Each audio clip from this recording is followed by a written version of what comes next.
What is up there everyone, it's the guy with no gamer tech here, and today I wanted to talk about the black market in Black Ops 3. Now I've held off from this topic for quite a while, simply because I wanted to give myself enough time to properly think about this topic, for the main reason that it's very easy to immediately jump on the bandwagon and follow the hate, and then just continue making constant videos saying how much of a bad idea and how it's ruining COD and how it just completely destroys the game. However, I want to cover this in a much more intelligent way and try and give some proper opinions and possible solutions to this problem. Now in the early days of Black Ops 3, for me the black market was quite a bit of fun. All you were ever going to get was taunts, gestures, camos and character skins, and it was quite fun. It was interesting to see what you were going to get when you opened up the supply drop. Admittedly the odds on the different supply drops was a bit broken at that point, but it was still quite a bit of fun. You didn't know what you were going to get and it was a little bit of a surprise, and it was always a fun surprise. Yeah, it was a bit disappointing when you get like double or even a triple common, but it was still a nice bit of fun because of that random number generation factor.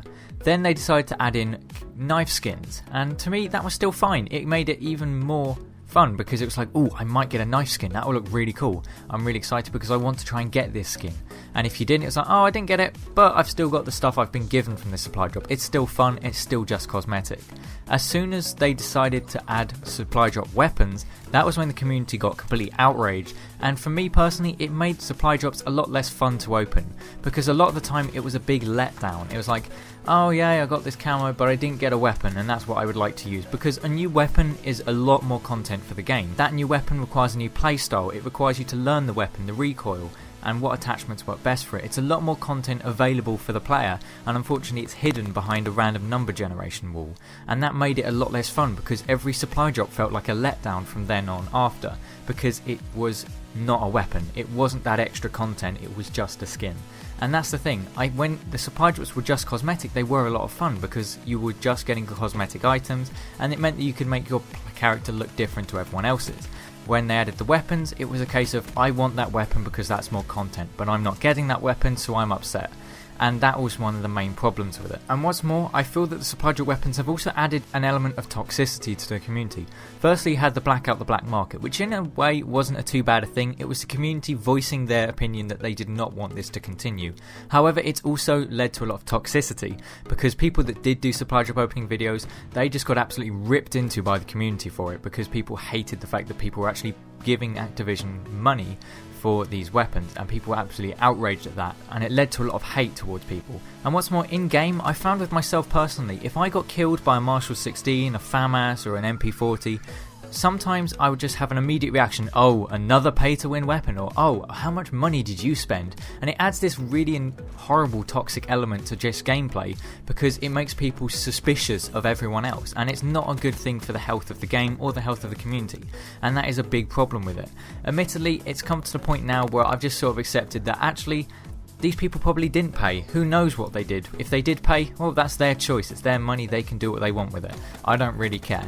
Yeah, it's a little annoying that I don't have that weapon, but at the same time, I've got some of the melee weapons. I don't need to be annoyed at what I don't have, because complaining isn't going to change that. So in some ways, it's sort of a thing that the community needs to adjust their mindset on, but at the same time, it hasn't been helped by the continued addition of these DLC weapons in the supply drops. It would be nice if maybe every now and then they would just give one out for free, but at the same time I'm not going to ask for that, because at the same time Activision never actually promised they were going to do that. They never said that. They are not legally obliged to do that, and if they don't want to, they have not done anything wrong.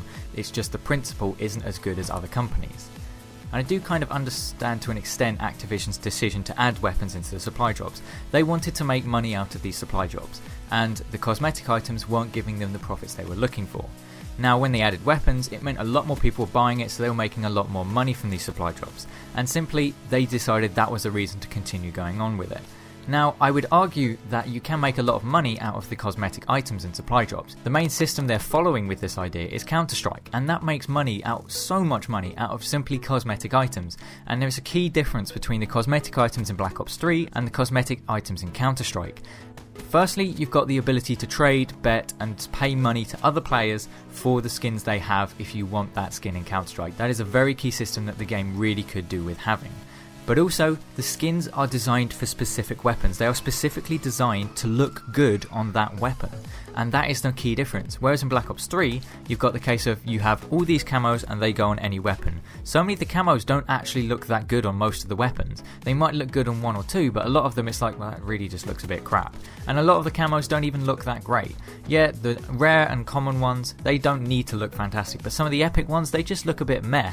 And that's the thing, if they put a little bit more time into the camos for specific weapons, they can make these skins that are really desirable and people are actually going to want to pay money for. The reason why people didn't want to pay money for cosmetic items originally is simply because these skins were not worth paying money for. They just weren't anything amazing that would really make your player stand out. There were a couple that was like, yeah, that looks cool, but there weren't any that looked really nice. You didn't have any like Asimov or Dragonlore kind of equivalents. There were no skins where people were like, wow, that is a really cool skin. I would love to get that sometime. And that was the problem. There wasn't enough quality in the actual skins for people to want to pay money. So that is what I would put to Activision to maybe try in future Call of Duties when they will almost certainly decide to add this system in. Rather than trying to entice players into buying supply drops for a random chance of getting weapons, make much more high quality items that are cosmetic and people will be much more inclined to actually pay for these supply drops. I'm fine if they want to put knife skins like the baseball bat and the sword. I don't mind them putting those things in the supply drops because they are still cosmetic. They don't give you an inherent advantage or disadvantage by using them. And that's the thing, if you add better quality items into the supply drops which are designed for specific weapons or characters, then it will look better. The reason why people like the different cosmetic items on the specialist is because it's unique to that specialist. With the weapon skins, it's a one fits all and it doesn't quite work and it doesn't entice players to actually buy them. I will, however, as a final note, give some credit to Activision and Treyarch because they have at least made a small step at trying to appease the community and to try and make the random number generation system a little bit more fair for casual players by the addition of the contracts. They've made it accessible for new players and it does make a slight improvement on the old system. It doesn't fix it and we can't ignore the fact that realistically the whole supply drop controversy of Black Ops 3 has turned Call of Duty into the cash cow no one really wanted to see it turn into, but at the same time I do appreciate this small step to try and at least make it more accessible for people that don't have all the time in the world to play the game. But anyway, I do hope you've enjoyed the video. This has been the guy with no gamertag and I'll see you on another video.